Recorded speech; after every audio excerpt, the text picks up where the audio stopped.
terdokumentasikan dalam kitab Sunan An-Nasa'i nomor hadis 2357. Sanad hadis ini diriwayatkan pada sahabat mulia yang masih junior, masih muda, kurang lebih 5 tahun di atas sahabat Ibnu Abbas radhiyallahu taala anhuma, yang saat Nabi sallallahu alaihi wasallam wafat beliau masih berumur 20 tahun. Ayahnya termasuk yang dikasihi oleh Nabi sallallahu alaihi wasallam, bahkan pernah tercatat dalam sejarah menjadi anak angkat yang diadopsi oleh Nabi sallallahu alaihi wasallam. Sahabat junior ini bernama Usamah, ayahnya Zaid bin Harithah radhiyallahu taala anhuma. Sahabat Usamah bin Zaid bin Harithah karena kecintaannya terhadap ilmu, kecintaannya terhadap Nabi sallallahu alaihi wasallam, senantiasa melihat kebiasaan Nabi yang disimpulkan oleh beliau, khusus di bulan Sya'ban Nabi itu senang menunaikan ibadah tertentu. Maka ditanyakanlah kepada Nabi sallallahu alaihi wasallam, beliau berkata, "Qultu," aku bertanya, "Ya Rasulullah, wahai Rasulullah, lam araka tasumu syahran minasy-syuhuri ma tasumu min syahri Sya'ban." Ya Rasulullah, saya tidak melihat kebiasaan Anda, baginda, banyak menunaikan puasa sunnah dalam satu bulan dibandingkan bulan-bulan lain, kecuali saya lihat Anda banyak menunaikannya di bulan Sya'ban. Jadi Nabi sallallahu alaihi wasallam di luar bulan Ramadan yang diperintahkan kita menunaikan ibadah puasa wajib sebulan penuh, di luar Ramadan Nabi juga menunaikan puasa sunnah. Di antara sekian bulan, 11 bulan selain Ramadan, Nabi diamati oleh sahabat yang kecil, yang junior ini banyak menunaikan puasa sunnahnya di bulan Sya'ban. Maka ditanyakanlah kepada beliau sallallahu alaihi wasallam, mengapa Nabi banyak menunaikan puasa di bulan Sya'ban? Dalam syarahnya, apakah ada keutamaan di bulan Sya'ban ini sehingga dengan itu Nabi sallallahu alaihi wasallam banyak menunaikan puasa di bulan ini? Maka Nabi sallallahu alaihi wasallam kemudian menjawab, qala Rasulullah sallallahu alaihi wasallam, dzalika syahrun yaghfulun nasu anhu baina Rajab wa Ramadan. Duhai Usamah bin Zaid bin Harithah, bulan Sya'ban itu adalah bulan yang memiliki keutamaan, bulan yang istimewa, yang keistimewaan ini mulai banyak dilupakan oleh orang-orang. Terletak bulan ini antara Rajab dan Ramadan. Dalam syarah hadis ini diantaranya disebutkan, diantara makna Nabi menyebutkan Rajab dan Ramadan untuk memberikan kesan bahwa banyak orang Islam itu memberikan perhatian yang luas pada bulan Rajab, memperingati Isra dan Mi'raj, menggali lagi keutamaannya, belajar tentang keutamaan perjalanan Nabi sallallahu alaihi wasallam dari Isra kemudian Mi'raj, dituntaskan dengan hikmahnya. Kemudian setelah itu menyiapkan Ramadan sehingga lupa dengan keutamaan Sya'ban yang letaknya ada di tengah-tengah Rajab dan Ramadan. Orang-orang pada masa itu sudah mengetahui bulan Sya'ban itu letaknya antara Rajab dan Ramadan. Tapi Nabi menyebutkan posisi ini dan disebutkan Rajab dan Ramadannya, ingin memberikan kesan kepada umat Islam, umatnya Nabi Muhammad SAW, saking kita fokusnya peringatan di bulan Rajab, Isra dan Mi'raj, banyak pengajian, banyak sekali ceramah, kemudian menyiapkan Ramadan, lupa bahwa Sya'ban pun punya keistimewaan yang tidak ditemukan di bulan-bulan yang lainnya. Saking istimewanya Nabi banyak menunaikan puasa sunnah di bulan Sya'ban ini. Maka apa keistimewaan ya Rasulullah?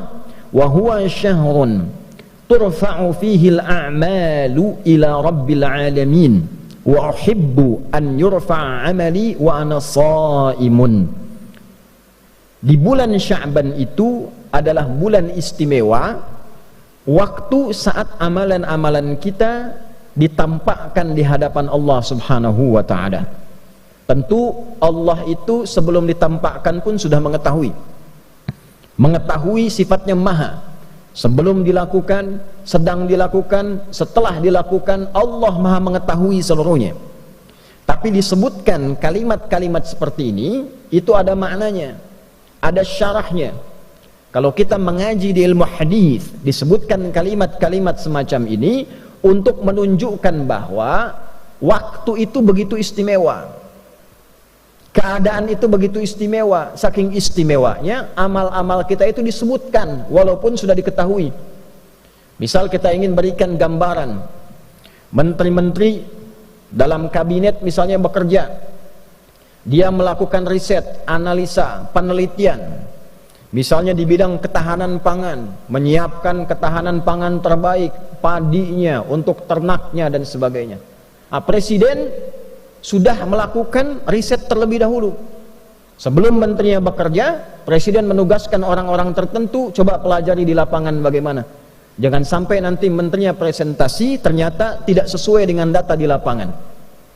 Maka ketika menterinya presentasi di hadapan presiden, kemudian disebutkanlah hasilnya sesuai, hasilnya bagus, yang luar biasa. Sebelum menterinya presentasi, disampaikanlah kemudian catatan-catatan menteri itu di hadapan presiden, misalnya oleh sekretaris kabinetnya, oleh menteri koordinatornya. Disebutkan, ini catatannya bagus, penelitiannya bagus, hasilnya bagus, datanya benar.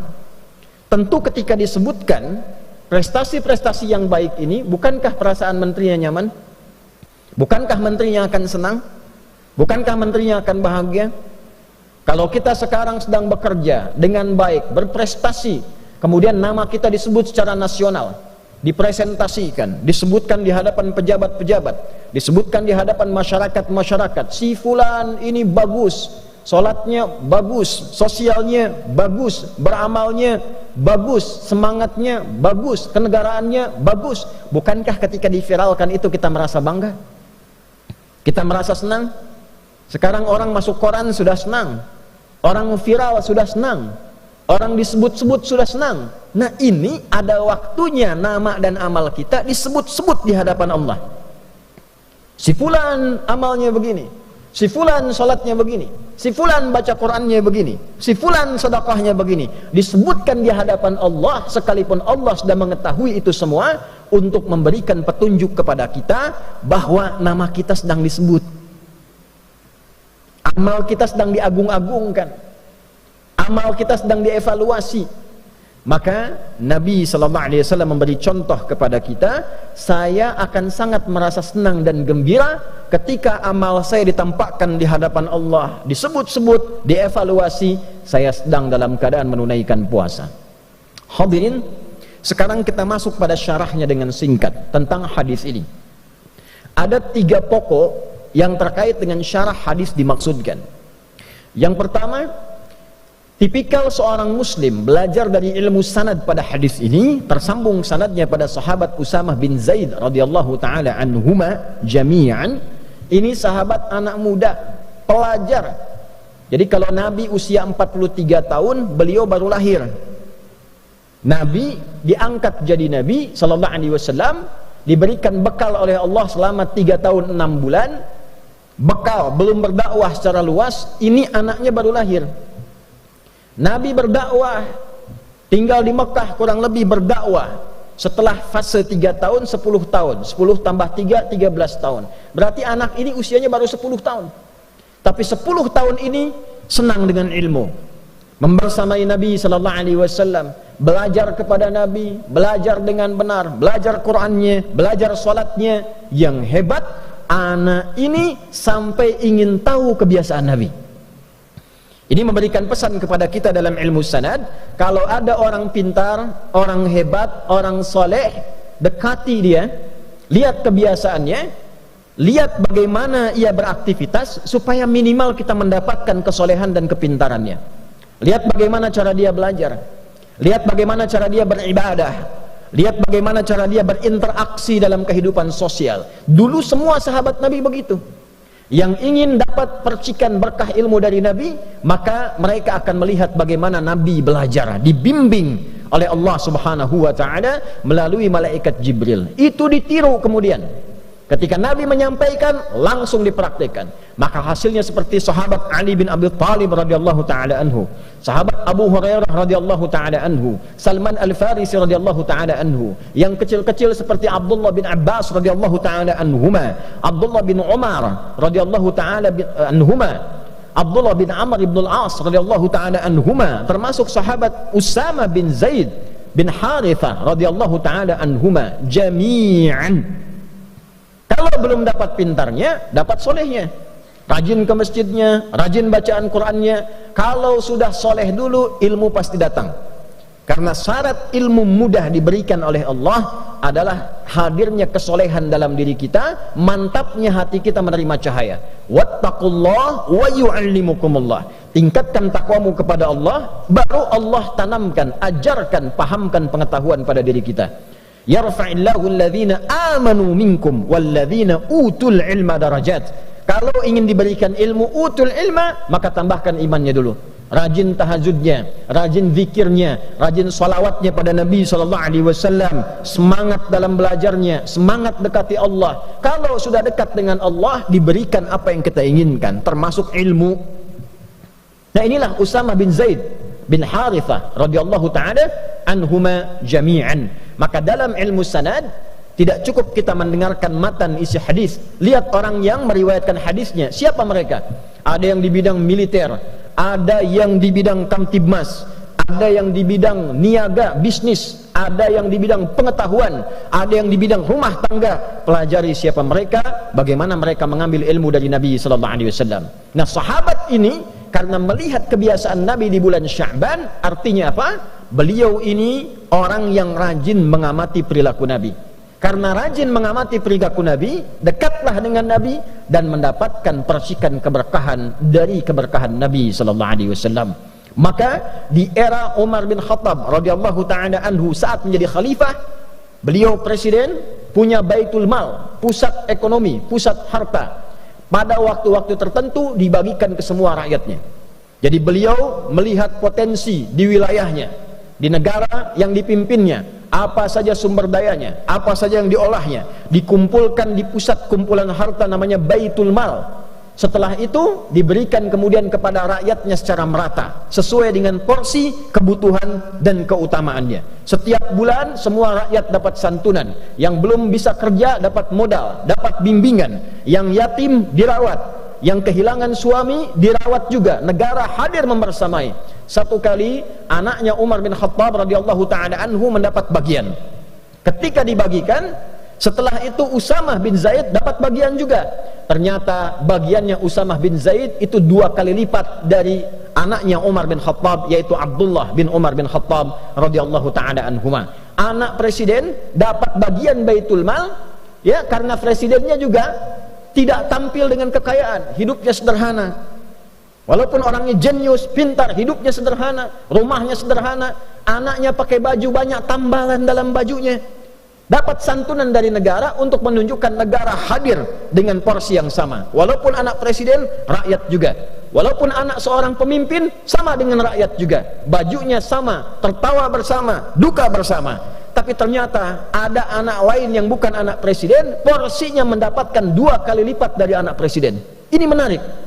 Maka anaknya bertanya kepada bapaknya yang presiden, "Wahai ayahanda, kenapa Usama mendapatkan bagian lebih daripada saya 2 kali lipat?"